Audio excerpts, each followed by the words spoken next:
help people get unstuck. We are all meant to have full joy, pure love, complete fulfillment, and peace. You know what else? Each of us has a light, a unique gift that we are to find and share with the world. It's why we're here. It's who we're meant to be. But sometimes we can get stuck. Join me as I work with Spirit to help people from all walks of life receive the messages they need to hear so they can understand what's standing in the way of all the joy, fulfillment, love, and peace they are meant to have so they can get on with a life they're meant to live so they can shine. Real people, real stories, starting now.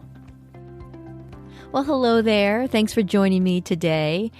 In this episode, I thought I'd do something a little different to mix things up. I'm going to be on the other side of the proverbial mic.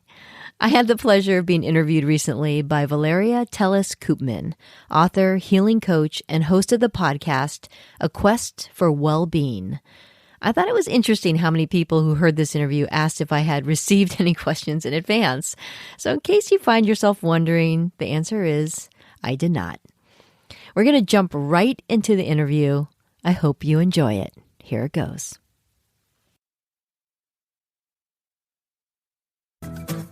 In your own words, who is Mary Obana?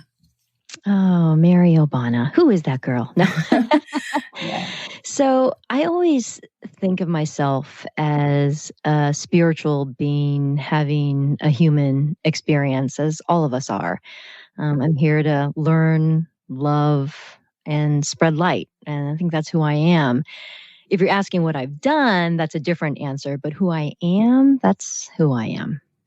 And speaking of light, I know you also use the word shine. This is the title of your book. Uh-huh. So talk to me about light. Just for clarification, would that be the same as being spiritual, evolved, godly, divine? Is that the same thing or somehow different? So when I say everyone has a light, everyone has a light. And the way I think of a light is, in this context, a gift. You know, everybody has something unique about them. And I believe everyone has come to this life experience with this gift. And we are meant to find it and share it with the world. So your light is, I kind of like to call it your unique brand of love. It's a special way you express your love to the world. It's kind of the essence of who you are. So, for one person, that light might be, their music, the way it connects people, brings people joy. It might be someone's ability to use their hands to create beautiful things, functional or whatever, things to help move or inspire people. This light is about this gift within us, and it comes in many, many forms. So when I talk about finding your light, that's what I'm referring to. Sounds like it's very much connected to the idea of finding purpose, the purpose of our lives. Well, actually, it's interesting because it's funny because, so when I think of purpose is to find and shine your light. And that's why we're here. But I think sometimes when people think of their purpose, sometimes people think of their purpose as their vocation, what they do with their life. Sure. So, let's say your light is the way you can, effortlessly put someone at ease. You bring that light to everything you do, and you might apply that beautiful gift to your work, let's say as a nurse or a therapist or a comedian even, right? Yeah. Your purpose isn't to be a nurse. Your purpose is to put others at ease, and being a nurse enables you to do that, express that in a meaningful and beautiful way. So that's kind of the distinction I have between light and purpose. It is actually your purpose to find and shine your light, but I think people sometimes think of their purpose as their vocation. And so that's the distinction. It makes sense to me. So the light is, like you said, it's our own unique way of expressing love. Yes, exactly. What is love to you, Mary?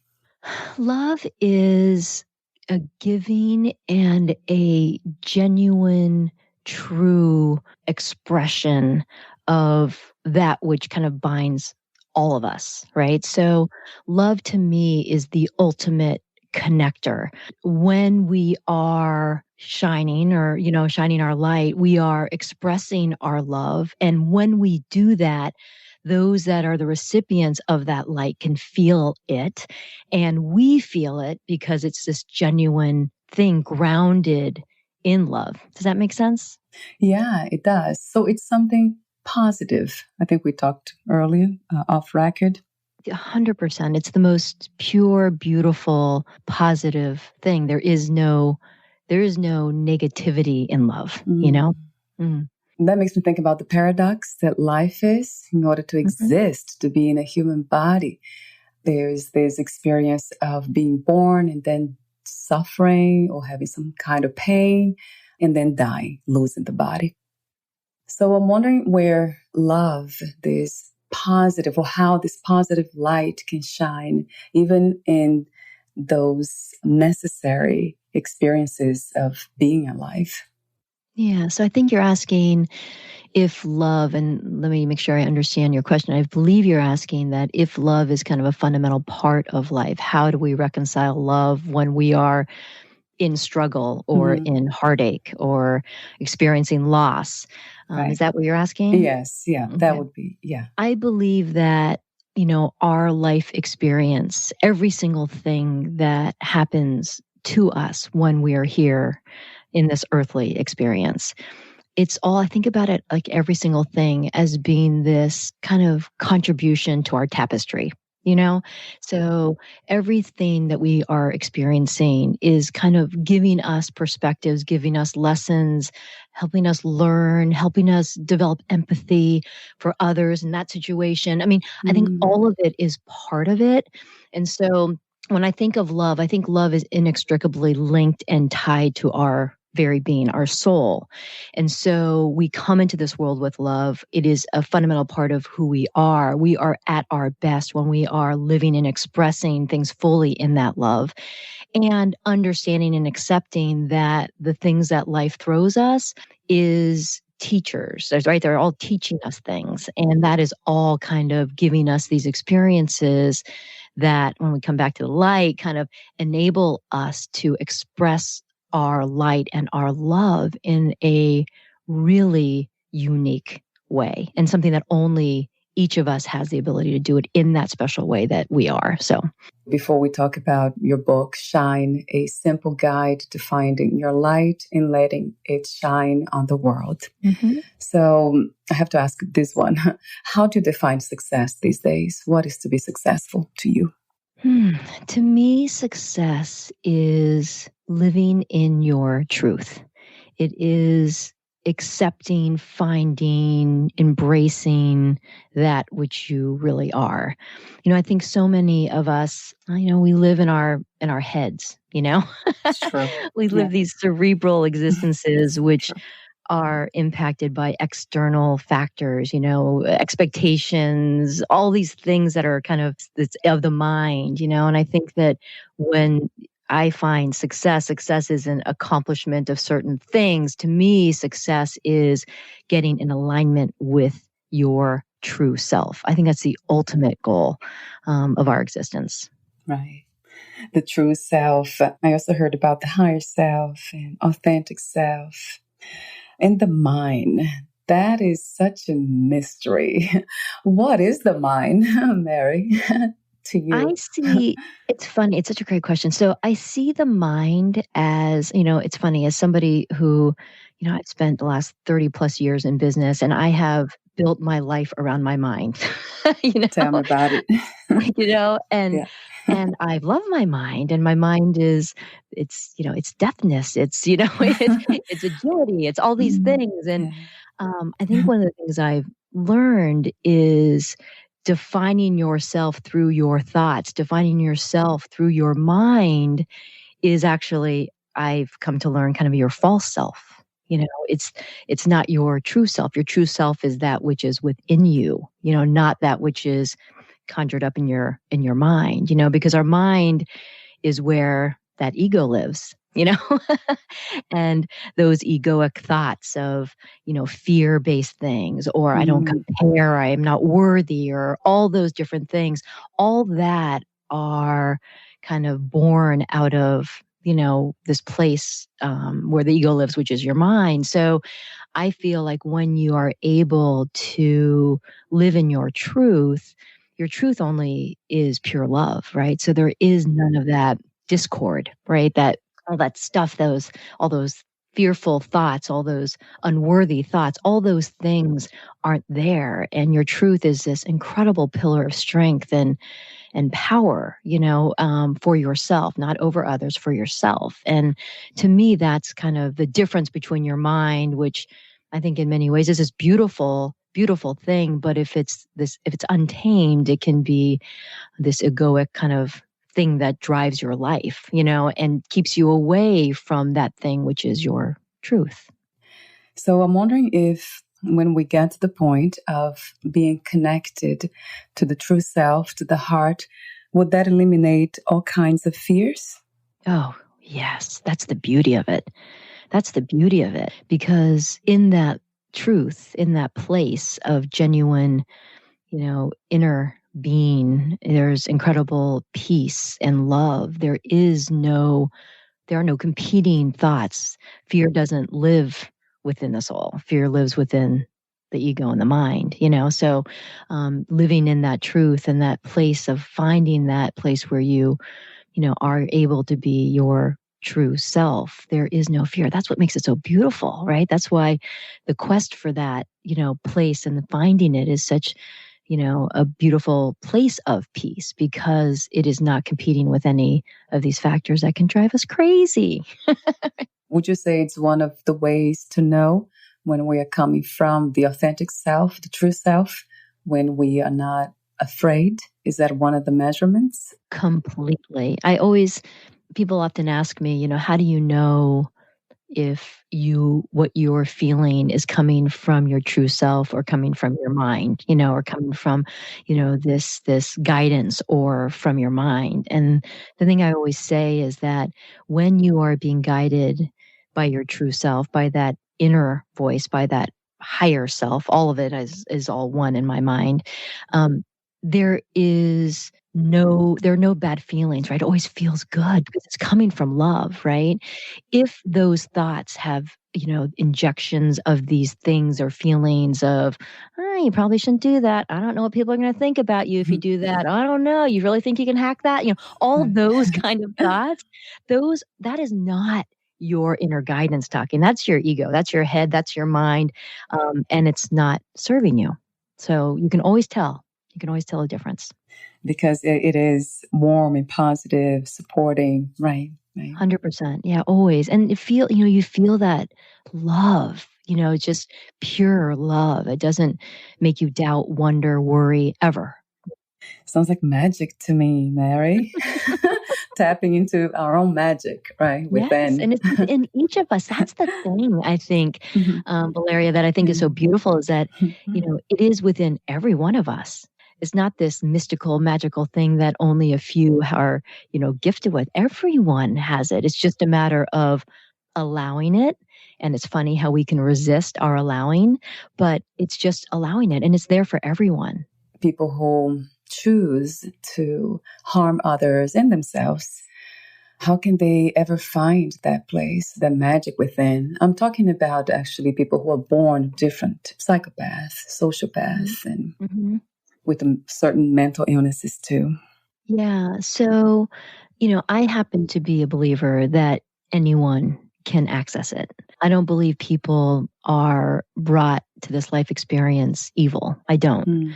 I think everyone comes to this life experience with kind of as their at the core their soul and true self. I think that people can get lost along the way, but I think that returning to the essence of who that individual is always something that can happen. I believe that.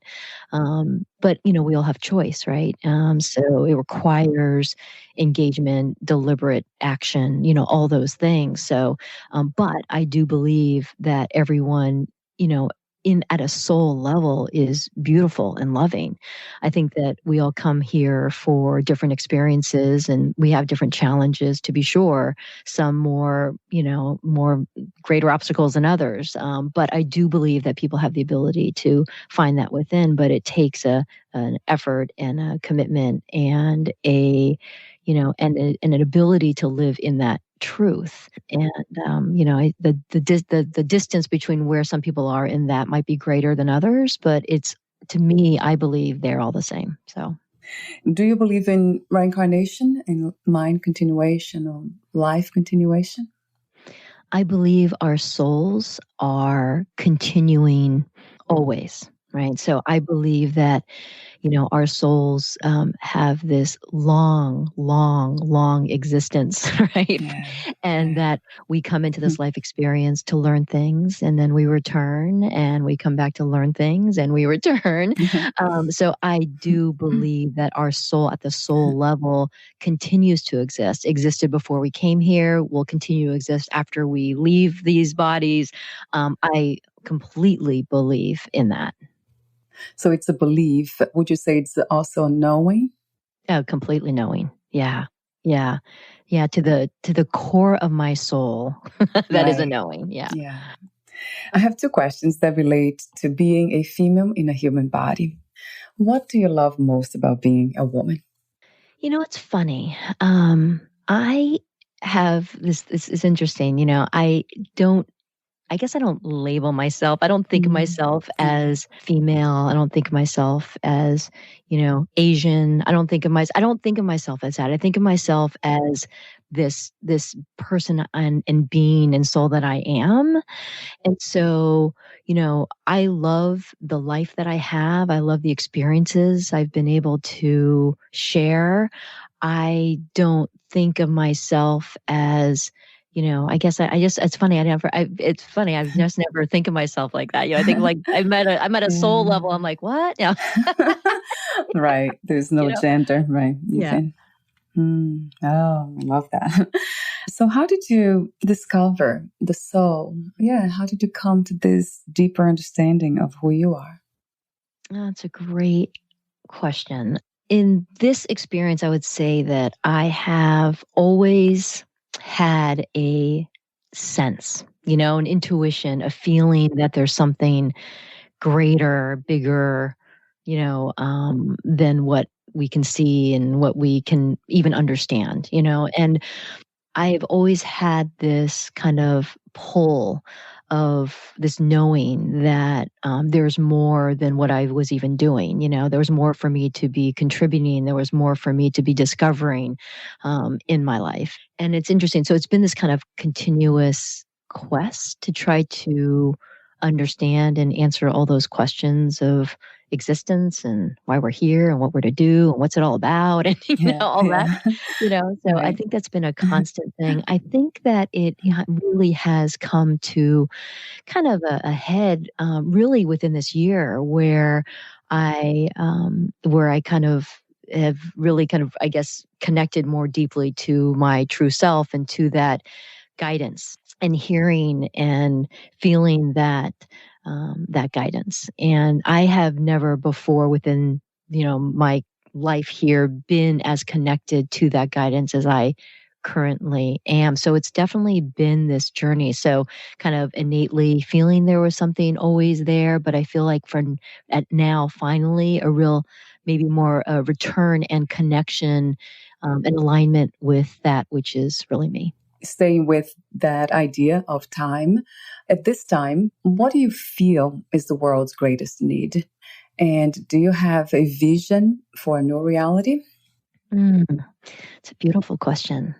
I think that what it's funny, I just actually, my podcast episode this week was just about, finding peace amongst and amidst the discord that's all around us, and it's interesting because I see this escalating dissonance, this kind of very heated I don't know, this energy that is conflicting, this duality. There's so much duality, so much, everything's so binary, good, bad, right, wrong, us, them, Right.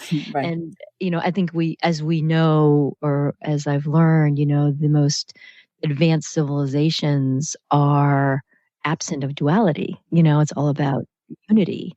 And because we are all fundamentally connected, when I see our world in this moment, I see a lot of duality. And I think a lot of that, I'm going to posit that that duality comes from this kind of identification of your thoughts as yourself. And so what happens is when people, are discussing a position or an opinion on something, it seems like long gone are the days where we can have civilized, respectful conversations where we learn from one another. There's such an attachment with people's feelings on matters with who they are. And so when someone disagrees with that position or point of view, if someone identifies themselves with that point of view, it becomes an attack on them, right? Because they're identifying themselves with that point of view. So to me, my hope is that people can find this distinction between their thoughts and themselves, right? Those are two different things. And so my vision and my hope for the world is that we can, in doing that, finding and understanding that who we are is not our thoughts, who we are is our inner being, then everything's different, right? Because when someone has a conversation with another and a point of view, it's just a thought. It's not who we are, right? Yeah. So Yeah. there's not that instinct to defend ourselves, that we don't feel, disrespected. We don't feel attacked, right? So it's a very different climate then that we would live in. So my hope is that people can turn within and find that true self that is within all of us. And in so doing, I believe not only find peace for themselves, but I think we're going to find peace for our world. So that's kind of my hope. You call it hope. Do you connect hope to vision, to faith, to trust? So I think they're slightly different. I think that, hope and vision is one thing. I think trust is a different thing. I think, I think the ability to envision a world that is unified, as an example, is, in my mind, wholly possible. It's who we are, really, right? Right. It's just the perspectives we have are making that difficult. So I think that vision of that is one thing, and I guess you could say that that's truth in and of itself, I guess. But I guess my vision and my hope is for that. But I guess the vision and hope, I guess you're right, it is really truth in its essence. So I guess maybe it is the same thing. Yeah, it sounds like it. So what is freedom to you, Mary? What is to be free, finally?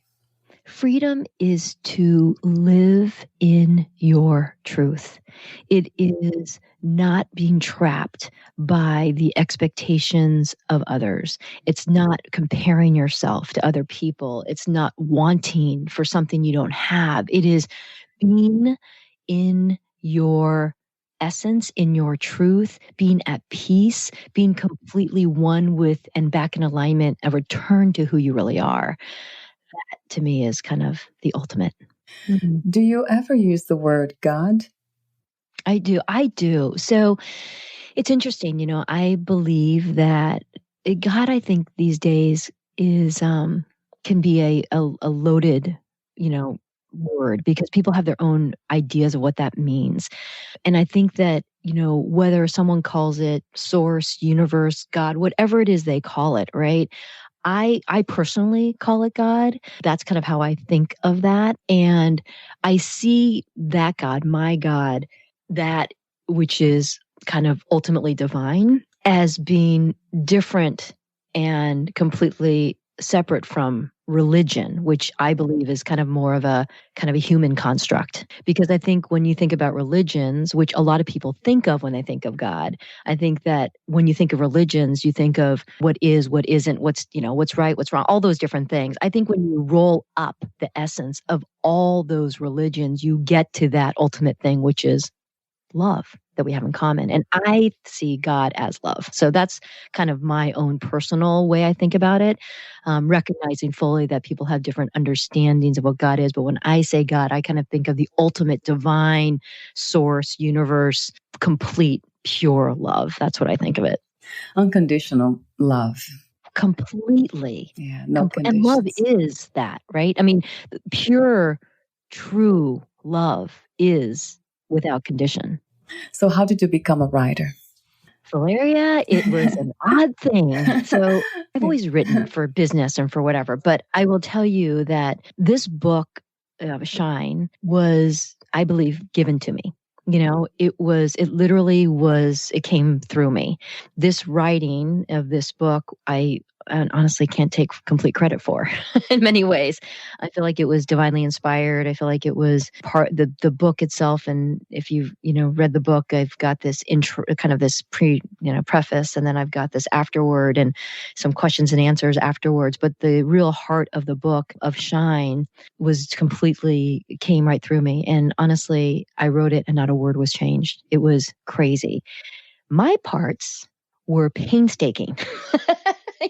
Writing, rewriting, tweaking, right? Oh, yeah. These words that came through this book, it's funny, truth is perfect, and it just was complete, pure truth. So, yeah, and that leads me to the question about intuition and Peter and channeling. So talk to me for a moment about channeling specifically. Yeah, so it's interesting. I think so I will start by saying that every one of us has the ability to connect to that guidance, that inner guidance. Everyone does. And some of us are able to get to a point where we can see things, hear things, feel things, right? And all of us have the ability to do that. So I will start by that. For me, this kind of connection with my spiritual guidance came in a big flurry. And for me, it comes through with a complete, articulate, fully constructed thoughts, right? Fully constructed, paragraph after paragraph. Fully cohesive, cogent thought. And so for me, this idea of channeling is simply literally capturing and writing that which I'm hearing. Right. But so that's kind of how I define kind of channeling. But really at its core and at its essence, it's about connection, connection to that guidance, which we all have the ability to connect to. Yeah. How do we how do we become more open or open up to this opportunity, to this possibility to speak to our higher self or our divine self? I would say that it requires an allowing. And it's amazing how many walls we can put up for ourselves inadvertently. We can put up walls of resistance and they can kind of come in lots of different forms, whether it's doubt or, I don't know if this is really going to work. That type of things, that's resistance, right? So, I don't know if I could do this. That's resistance. That's all those little insidious little thoughts can surface as resistance and make it difficult for that guidance to be received, right? So it's always there. The way I think about it is, so we all have, it's like that metaphor of a, radio station. It's like, okay, I'm on AM, right? My guides are on FM, right? And so just because I can't hear them doesn't mean they're not there, right? It's just that I'm not tuned in to them. And so then the question is, well, how do you tune in? When I think about tuning in to guidance, the first thing that has to happen is you have to quiet your mind, right? Because quieting your mind can be the biggest wall of resistance for hearing, because your mind is busy. I'll tell you, if it was anything like my mind, I had the busiest mind in creation, like zillions of thoughts going through my head, things I got to do, strategies I got to do, all the whatever. It's just like a zillion things a mile a minute. And so for me, I wasn't able to connect to my guidance until I found a way to quiet my mind. So that was the first thing to make, enable the messages to make their way to me. But then there are these other things that are required to tune in. I kind of think about it as raising your vibration. That's basically getting back onto that same frequency as those guides, right? So I'm on AM, the FM. I got to raise my frequency. And so if I'm thinking negative thoughts or doubt, all that stuff, our guides, our guidance, that spiritual guidance is always vibrating high because it's always all love, right? And if we've got these little traces of fear or doubt within us, that's going to bring our vibration down.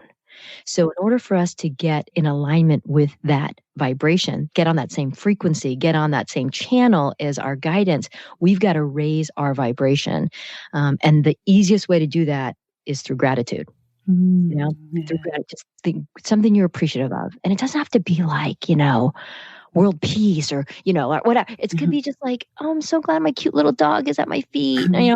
Whatever, it's like something that brings love into your heart, something that feels good genuinely. That's the fastest way to raise your vibration. So that's one of the key things, I think, to getting tuned in, and quieting your mind, of course. And then there's a thing that's about acceptance, accepting that information is making its way to you. Believing that information is making its way to you. If you're doubting, boop, wall goes up, right? So accepting it. And then finally surrendering, surrendering that it's okay to relinquish control, And for someone who has, always been with a busy mind, I always, I do stuff, right? And so surrendering is that sense of kind of taking the hands down and trusting. And that for some people can be really hard because it can feel like, wait, that's a sign of weakness. I'm not relinquishing control, surrendering is a big piece of it. So, raising your vibration, quieting your mind, accepting that information is making its way to you, and surrendering are key things and ways to get tuned into that guidance that's waiting for you. What are some of the methods that you suggest? Quieting your mind can be anything that basically gets you to turn things off. For some people, it's a long run. For some people, it's walking on a beautiful beach. But I think the thing that's really important to quieting your mind is it has to be intentional, right? It can't just be, oh, I'm just doing it and hope. It's got to be intentional. So one of the most powerful ways to quiet your mind, and this is the way I was able to quiet my mind, is through meditation.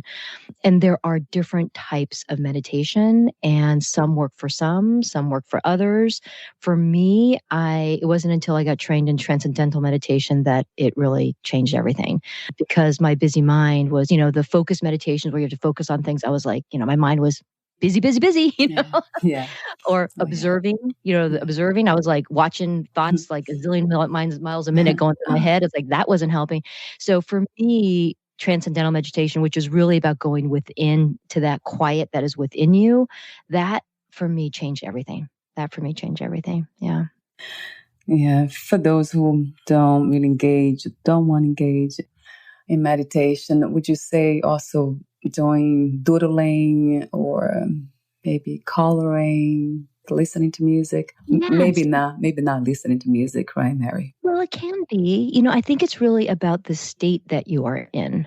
So if you're listening to music and every time you're listening to music, you're singing along, well, that's going to be a little bit different than if you're listening to music and it just kind of, you can go into that place, So similar to, walking on a beach. If you're walking on the beach and going, oh, what's that? Oh my gosh, look at that shell. Oh my God. If you're doing that, that's one thing. If you're on that beach and you're walking and you feel like, where did all that time go? Where was I? That's a different thing. I think it's less about what you're doing and the state you reach when you're doing it. We need to be aware of what it feels like to be in that state of mind. Yeah, peace, I do. I think so. Peace. I think it takes a consciousness, and a deliberateness. I think it does. And I think that there are some things for some that work really well. And I would say that if for some reason you've had a hard time with the methods you've tried, try something else. I mean, believe me, I tried so many things. Oh my gosh, you would not believe how many things I tried. And I just kept searching for the next thing. And it wasn't until TM for me was the place where I ultimately found it. But it's, everyone has their thing. It's just keep looking for it, and finding it is really key. So being committed to knowing what life is all about, going deeper always. Yeah, going deeper with intention. Yeah, for sure. So in your book, you say everything is divinely timed. Mm-hmm. There is no regret, wishing it had come earlier. There is only now, and now is the perfectly right time. So talk to me about patience. And what is your idea of time when you say everything's divinely timed?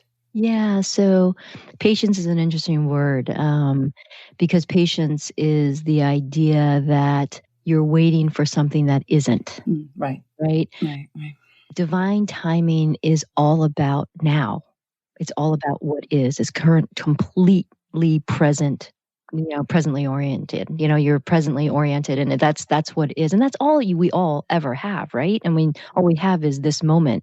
So divinely timed and divine timing is all about accepting that which is at any moment.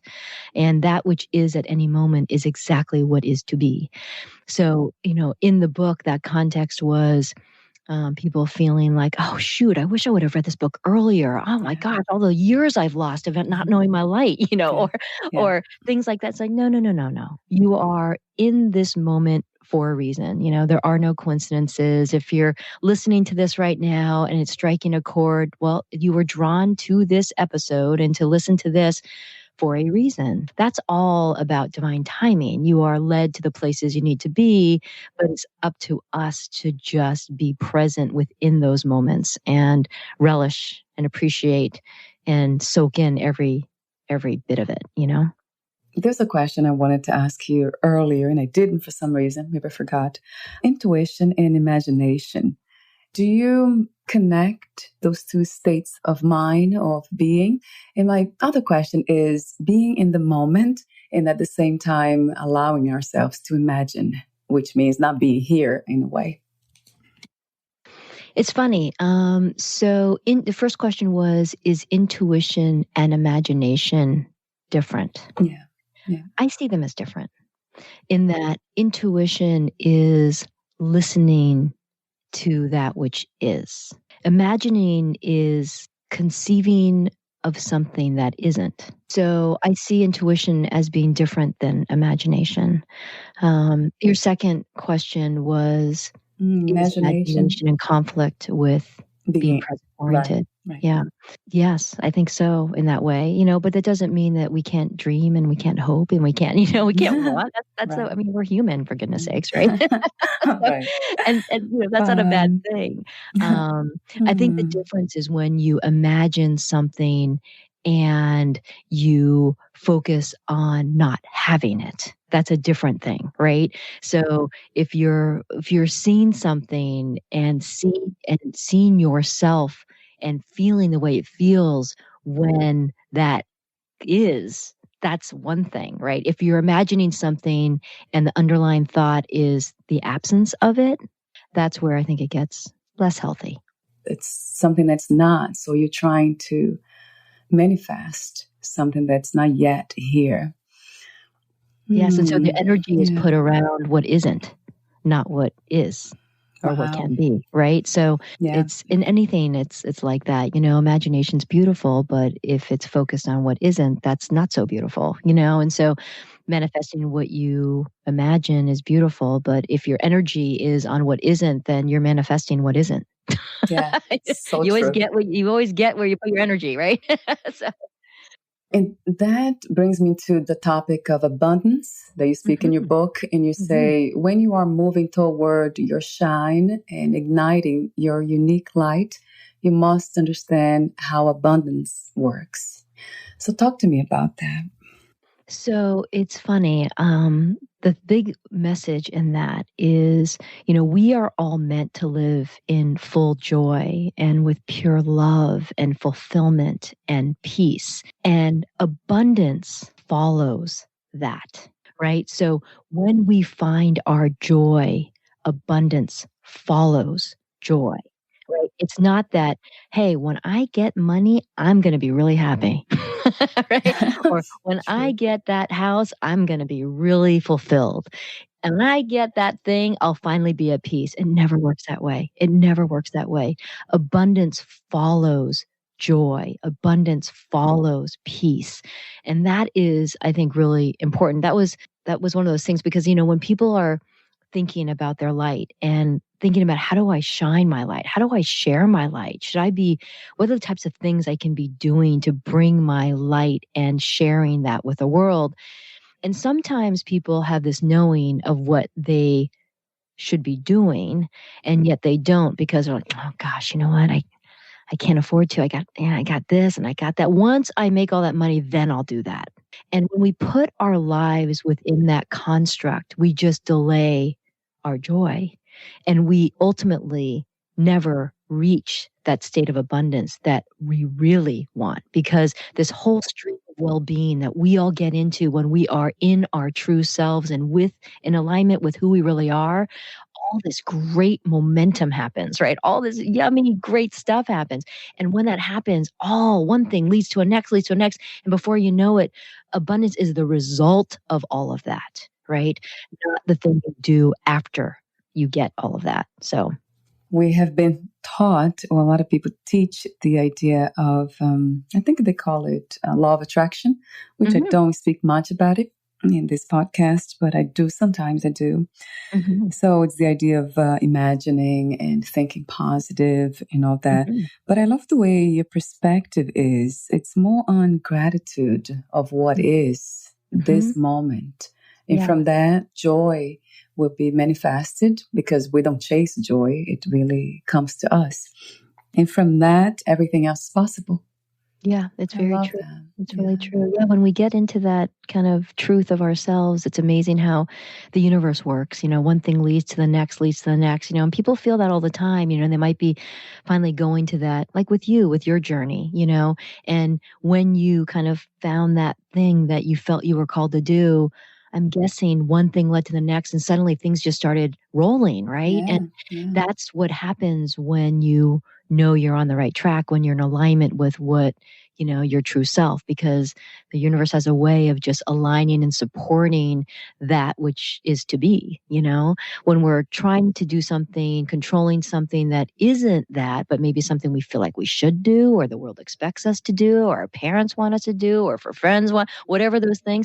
And that's when you're misaligned. And that's when the stuff gets really hard, right? Because there's tons of resistance. And that's a message and a sign that, you know what, it shouldn't be that hard, right?